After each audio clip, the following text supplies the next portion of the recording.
Indian ഭരണഘടനയ്ക്ക് എതിരെ എറിഞ്ഞ സവർണ ഷൂ.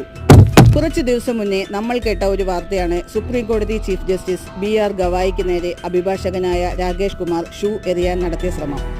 സനാതന ധർമ്മത്തെ അവഹേളിക്കാൻ ശ്രമിച്ചാൽ പൊറുക്കില്ല എന്ന് ആക്രോശിച്ചുകൊണ്ടായിരുന്നു ഷൂ എറിയാൻ ശ്രമിച്ചത്.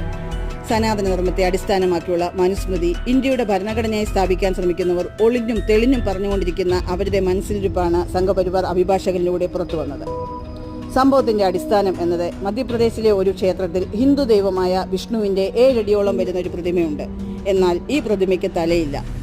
സംഘപരിവാർ ഫാസിസ്റ്റുകൾ പതിവ് പോലെ പ്രതിമയ്ക്ക് തലയില്ലാത്തതിന് കാരണം മുഗൾ രാജവംശമാണ് എന്ന നുണയുമായി വരുന്നു. തുടർന്ന് തലയില്ലാതെ വിഷ്ണു ഭഗവാന്റെ പ്രതിമ എന്നെ വേദനിപ്പിക്കുന്നു, തല ഉടനെ പുനഃസ്ഥാപിക്കണം എന്നും പറഞ്ഞ് വേറൊരു അഭിഭാഷകൻ സുപ്രീം കോടതിയെ സമീപിക്കുന്നു. കേസിന്റെ വിചാരണ സമയത്ത് ഇത് സുപ്രീം കോടതിയിൽ വരേണ്ട കേസല്ല, ആർക്കിയോളജി വിഭാഗത്തിന്റെ കീഴിലാണ് ക്ഷേത്രം, അവരെയാണ് സമീപിക്കേണ്ടത് എന്ന് ചീഫ് ജസ്റ്റിസ് പറയുന്നു. ഹർജിക്കാരൻ വാദം ബാലിശമായി തുടർന്നപ്പോൾ ഒരു തമാശയായി ചീഫ് ജസ്റ്റിസ് ഒരു കമന്റ് പറയുന്നു, എന്നാൽ ദൈവത്തോട് തന്നെ തല പുനഃസ്ഥാപിക്കാൻ പറയൂ.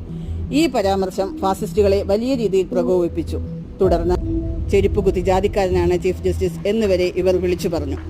വിധി പറയാൻ ദളിതന് എന്ത് അവകാശമാണ് എന്ന സവർണ അഹന്തയുടെ ഷൂ ആണ് ഗവായിക്ക് നേരെ ഉയർന്നത്. 75 വർഷത്തെ സ്വതന്ത്ര ഇന്ത്യയിൽ സുപ്രീം കോടതി ചീഫ് ജസ്റ്റിസ് ആവുന്ന രണ്ടാമത്തെ ദളിതനായ വ്യക്തിയാണ് ഗവായി.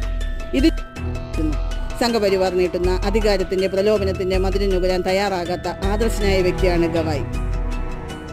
മനുഷ്യനെ ജാതി തട്ടുകളാക്കി തരംതിരിക്കുന്ന സനാതന ധർമ്മത്തിന്റെ വേദപുസ്തകം ഇന്ത്യയുടെ ഭരണഘടനയുടെ ഭാഗമായാൽ ഇവിടുത്തെ ദളിത്, പിന്നോക്ക, ആദിവാസി, ന്യൂനപക്ഷ ജനസമൂഹങ്ങളുടെ അവസ്ഥ എന്തായിരിക്കും എന്ന് പറഞ്ഞു വെക്കുകയാണ് ഇത്തരം ഷൂ എറിയൽ സംഭവം. എല്ലാ ജനാധിപത്യ വിശ്വാസികളും ഇതിനെതിരെ പ്രതിഷേധിക്കുക, ചീഫ് ജസ്റ്റിസിന് ഐക്യദാർഢ്യം പ്രകടിപ്പിക്കുക.